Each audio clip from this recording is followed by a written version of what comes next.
welcome to the mill. My name is Jamie. And I'm Molly. Hello. Today on the mill, we thought, with the holidays coming up, we would just share each 5 of our favorite Stonemaier games. That may give you an idea for the holidays, may just be fun for us to talk about, and I'm going to get right into it because we got 10 games to get through. So my first one I wanted to talk about is Apiary, designed by Connie Vogelman. I'm obsessed with bees, so that was the first thing that drew me to this game. And it is a very fun worker placement, a bunch of little mini games all around the board.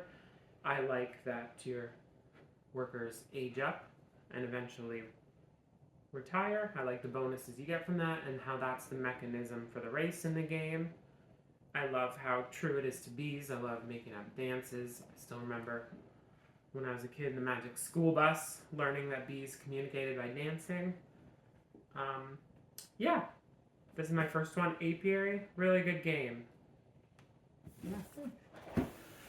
So for me, we have another game designed by Connie Vogelman, developed originally by Elizabeth Hargreave as Wingspan. So this is the new game Wormspan, the dragon flavor of Wingspan. I really like this one. The more I play it, I like it more and more. I think it took the existing Wingspan formula, it added in some more complexity and some spots, especially with the excavations and dealing with baby dragons and hatching eggs and things like that. So it adds a little bit more on the Wingspan. It's got a neat tie-in. The art's always great. It's Stonemaier Games. You're always going to get good bits. Honestly, I'm just really excited to see what Connie Vogelman's going to come up with next. Yeah, she's a big hit in our house. My next one I wanted to talk about is viticulture. We have the giant wine crate with everything viticulture in it, although we never kickstarted this back in the day, so we haven't collected all those little extra bits and little mini expansions. I love viticulture, one of the Stonemaier games I've played the most. If we did this list, would have been much higher. Other games have surpassed it, but not to viticulture's discredit. I love this game. It's so thematic. You have a vineyard, you make wine. It has a really interesting tempo. It's another worker placement. I love my worker placements. The thing I find most interesting about viticulture is you're racing to that set amount of points. It's not a set amount of rounds. And I love the tempo of that because if you could race and just barely scrape 20 or in Tuscany 25 points, you can win, catch everyone off guard. But if you wait even that other turn, someone could have a giant 12-point turn and they could pass you. So you really gotta plan your tempo on when to end it, and that's my favorite part about the viticulture puzzle. Also has a bunch of decks of cards, which I love. I love collecting cards. I love choosing which types to get. I love the wake-up mechanism in this game mechanic. One of my all-time favorites. Really love this game. Viticulture. Let's move on to my next one, Libertalia, designed by Paolo Mori. Again, great art. We've got airships in there. We know how much Jamie Stegmaier loves airships. Probably my favorite part of this game is the symmetry that every player has with their cards, and then the asymmetry they have in their actions. So everyone draws the same cards. The order you play them in is going to affect your final score.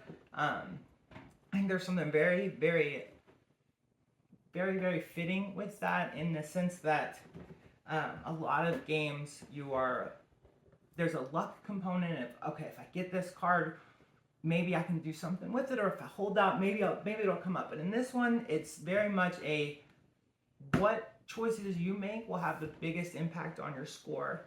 I love the pirate theme. We've got the gold bits. So again, another great bits from the Stonemaier games. I know that doesn't really differentiate it much from the existing backlog of games, but I really, really am falling in love with Libertalia every time I play it.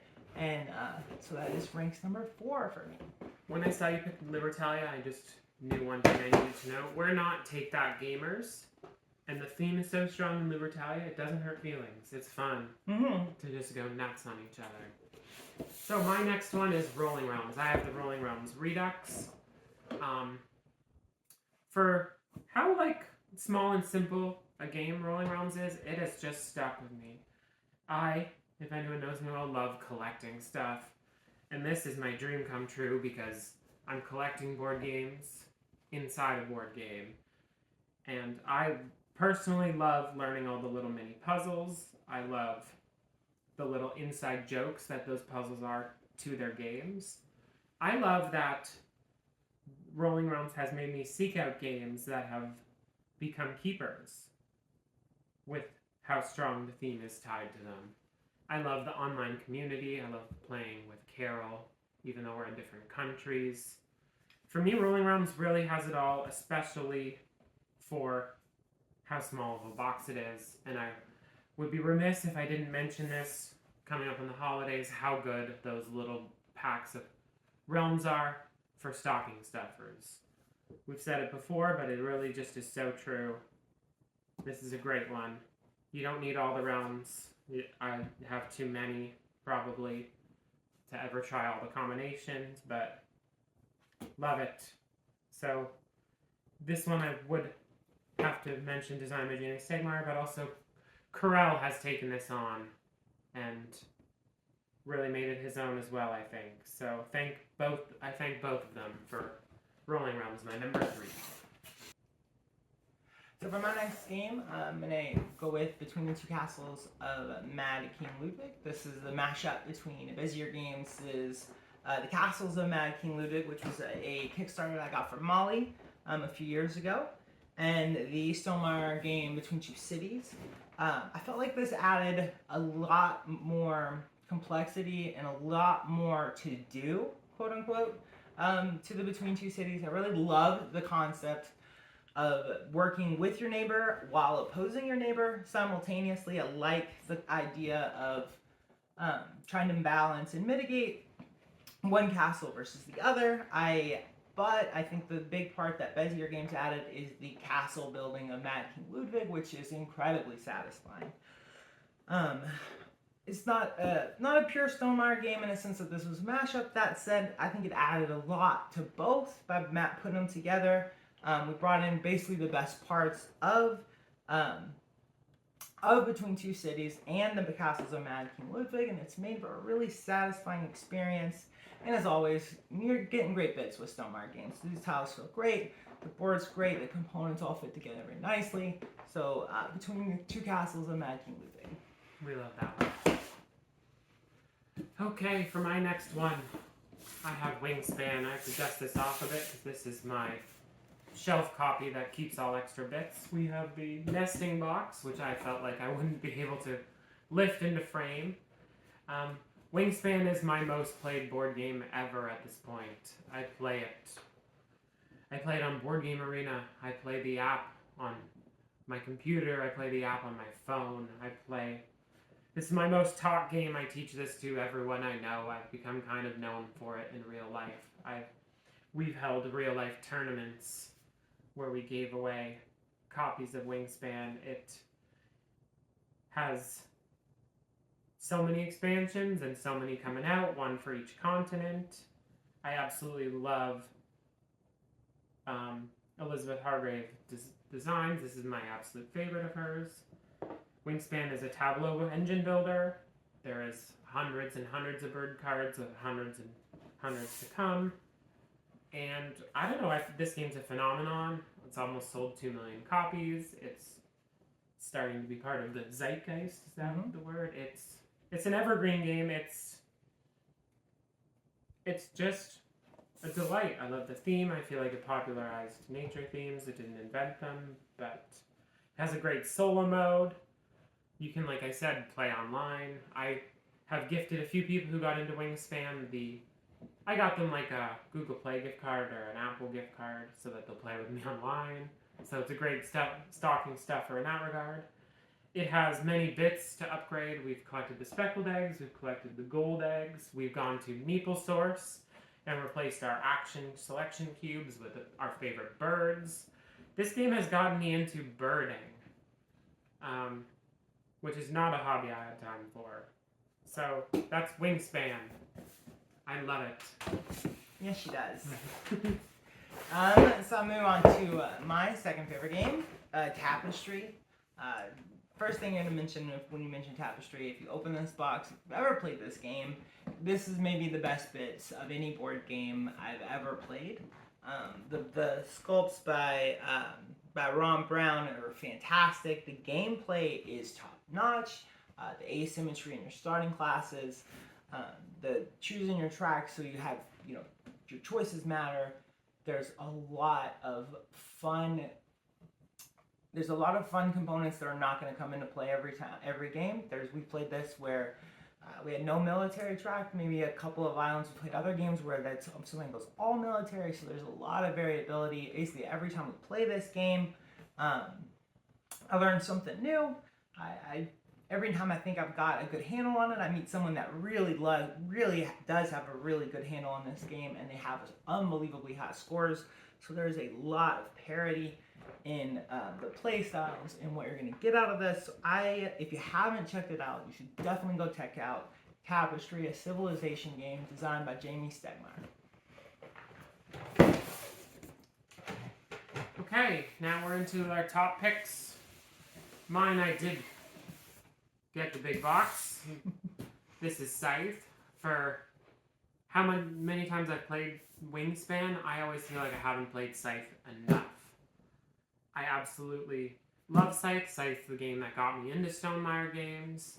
It was actually playing Scythe and loving it that made me check out the designer, which made me get viticulture and fall in love with it, which made me start following Jamie online, made me start following games as they release, eventually led to me being in the Discord and then being on the mill. That's all because of Scythe.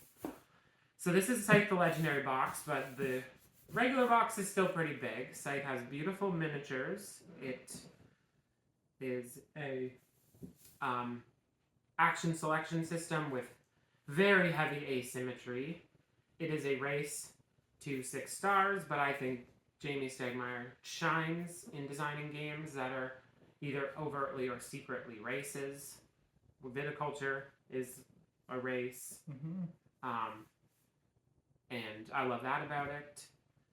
Scythe has many expansions. It even has a campaign expansion that dances around being a legacy game. It's not because it's resettable.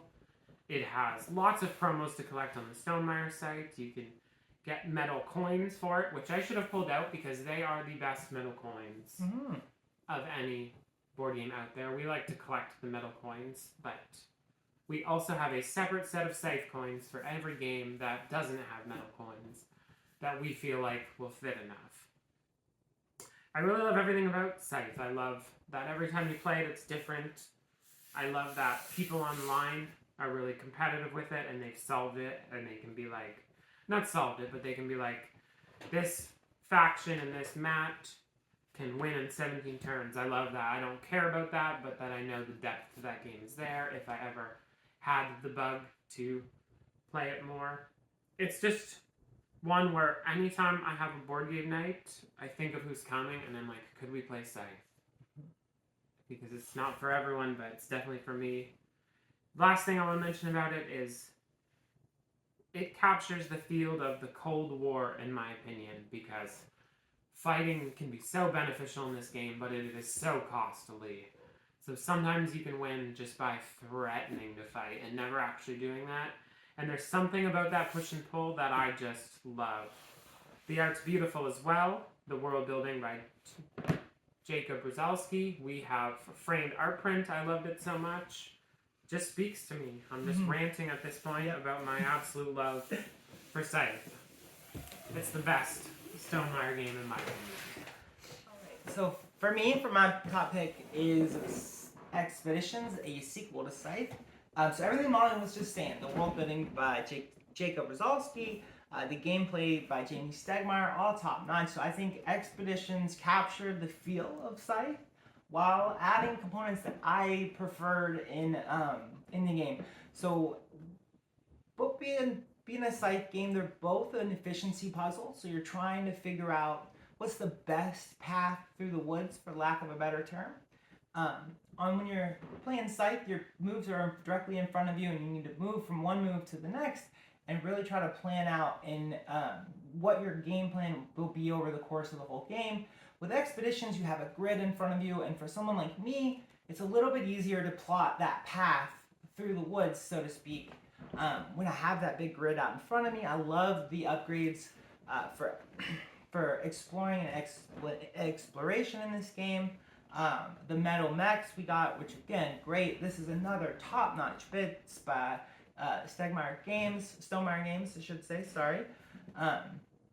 And a great sequel, honestly a great sequel, and for me, better than the original, as blasphemous as that might be to say. So I highly recommend this one, Scythe, or Expeditions, the sequel to Scythe.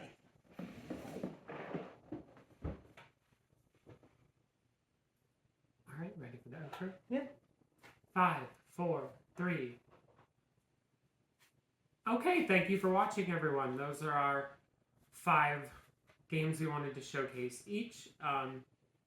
Stay tuned in the future. Carol is going to make a video, which I hear she's going to have a special guest for. Anything else you want to add? No, I think that's about it. Thank you so much for watching, and we will see you next time. Bye.